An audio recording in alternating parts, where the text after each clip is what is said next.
मेरा नाम रश्मि है। मैं 29 साल की हूँ। शादीशुदा हूँ और मध्य प्रदेश के एक छोटे से शहर में रहती हूँ। मेरे परिवार में मेरे पति जो 31 साल के हैं, मेरा 15 साल का बेटा और 17 साल की बेटी है। मेरे पति एक नौकरी पेशा इंसान है, लेकिन पिछले 5 साल से उन्हें दमा है। इस वजह से जरा सा भी शारीरिक काम करने पर उनकी सांसें उखड़ने लगती है। मैं, जैसा कि लोग कहते हैं, अभी भी काफी आकर्षक दिखती हूँ। मेरे दोस्त और रिश्तेदार अक्सर मेरी तुलना जया प्रदा से करते हैं और मैं इस तारीफ पर थोड़ा खुश भी हूँ। बात उस दिन की है जब मैं अपने मायके अपने चाचा की बेटी की शादी में बच्चों के साथ गई थी। मायका मेरा हमेशा से प्यारा रहा है। शादी की तैयारियों में घर में खूब चहल पहल थी। मेहमानों की भीड़ थी और घर में हर कोना गुलजार था। शादी से एक दिन पहले मुझे नहाने के लिए बाथरूम की जरूरत थी, लेकिन नीचे के सारे बाथरूम भरे हुए थे। मजबूरन मुझे छत पर बने बाथरूम में जाना पड़ा। वहां पहुंचकर मैंने देखा कि बाथरूम का दरवाजा अंदर से बंद है। मैंने पूछा, कौन है अंदर? जवाब आया, दीदी मैं हूँ अजय। बस 2 मिनट। अजय मेरा चचेरा भाई है, मेरे चाचा का बेटा, 25 साल का जवान लड़का जो नौकरी करता है। कुछ देर बाद अजय ने दरवाजा खोला। वो तौलिया लपेटे हुए था और उसके कपड़े उसके हाथ में थे। जैसे ही वो बाहर निकला, उसका पैर फिसला और वो धड़ाम से गिर पड़ा। गिरते ही उसका तौलिया ऊपर उठ गया। मैंने एक पल के लिए कुछ ऐसा देख लिया जो मेरे दिमाग में अटक गया। मैं जल्दी से नहाने के लिए बाथरूम में घुस गई, लेकिन मेरा मन उथल पुथल में था। नहाकर बाहर आई तो मैंने अजय को नीचे देखा। वह बिल्कुल सामान्य व्यवहार कर रहा था, जैसे कुछ हुआ ही ना हो। लेकिन मेरे मन में कुछ बदल चुका था। मैं बार बार अजय के पास जाने की कोशिश करने लगी। उसका ध्यान अपनी ओर खींचने के लिए मैं उसके आसपास रहती, उसे छूने का बहाना ढूंढती। लेकिन अजय को शायद कुछ समझ ही नहीं आया। उसकी सादगी और अनजान मुझे और बेचैन कर रहा था। मैं उस पल को भूल नहीं पा रही थी। शादी बड़े धूमधाम से हो गई। 2 दिन बाद घर के बड़े लोग चाचा की बेटी को पहली बार उसकी ससुराल छोड़ने गए।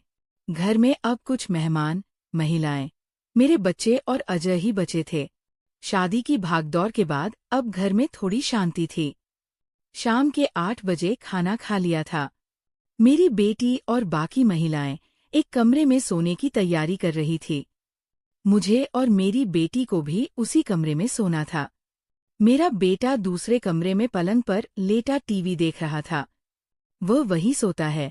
अजय खाना खाकर बाहर घूमने चला गया था। मैं अपने बेटे के पास गई और उसके बिस्तर पर आधा लेटकर टीवी देखने लगी। रात के 9 बजे अजय वापस आया। मुझे देखकर वह मुस्कुराया और बोला, क्या देख रही हो दीदी? मैंने कहा, कहानी घर घर की। आ तू भी देख ले। वो बोला, बस अभी आता हूँ दीदी, और अपने कमरे में कपड़े बदलने चला गया।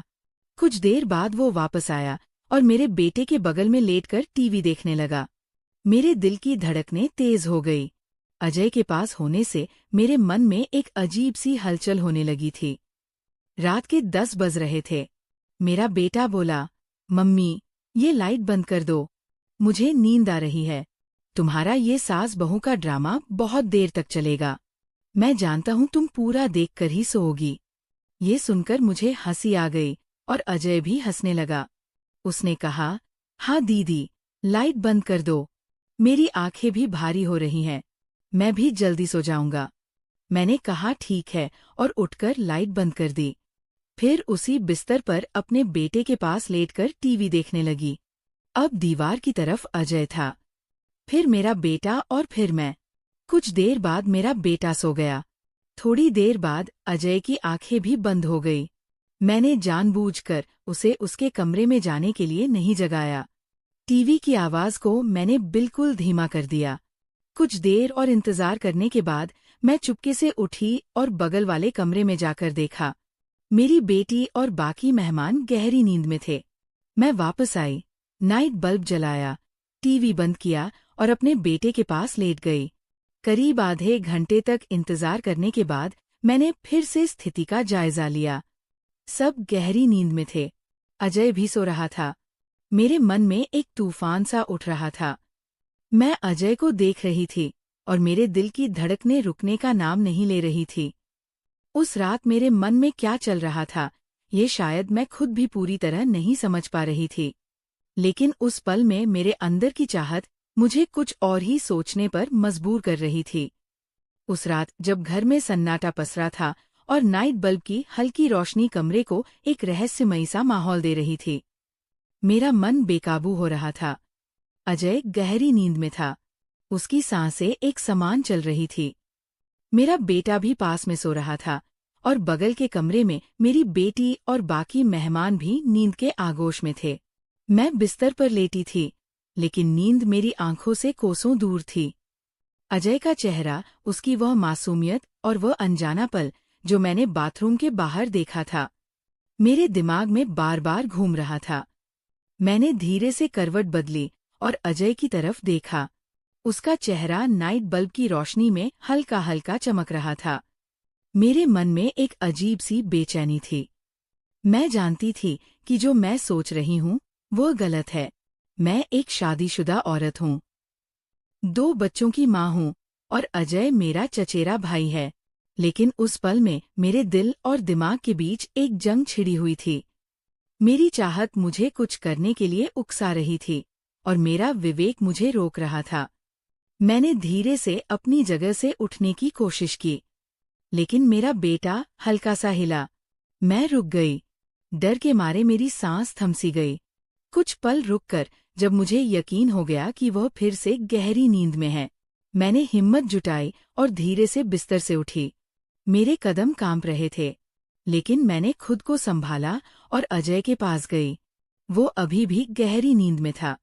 मैंने एक बार फिर चारों तरफ नजर दौड़ाई, ये सुनिश्चित करने के लिए कि कोई जाग तो नहीं रहा। सब कुछ शांत था। मैं अजय के बगल में बैठ गई। मेरे हाथ कांप रहे थे।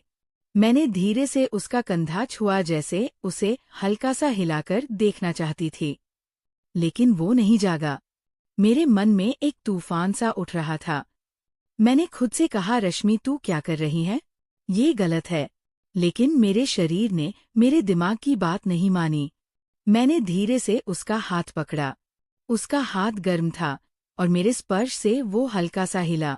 उसकी आंखें खुली और वह थोड़ा चौंक सा गया। दीदी, उसने धीमी आवाज में कहा, जैसे नींद में ही हो।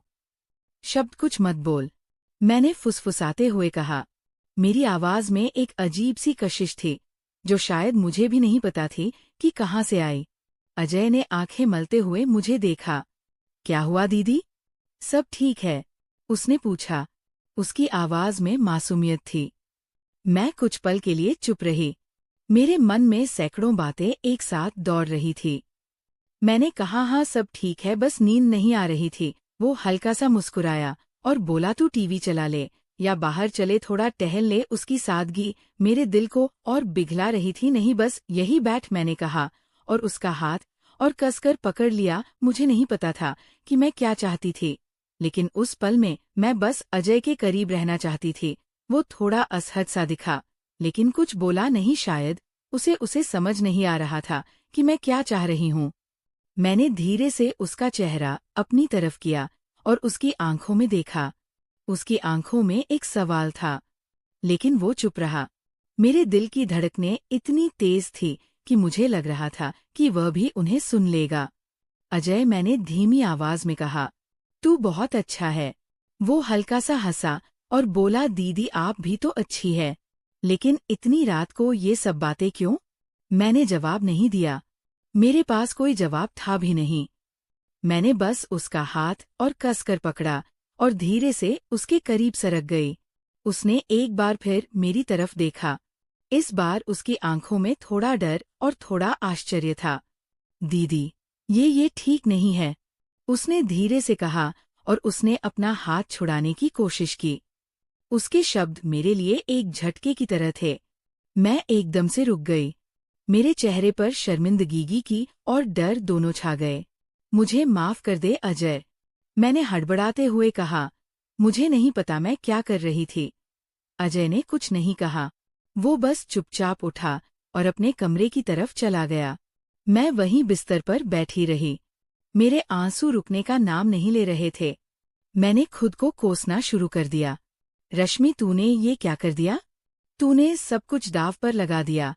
उस रात मैं सो नहीं पाई। सुबह होने तक मैं अपने विचारों में उलझ ही रही। अजय ने अगले दिन मुझसे सामान्य बात की जैसे कुछ हुआ ही ना हो। लेकिन मेरे मन में एक भारीपन था।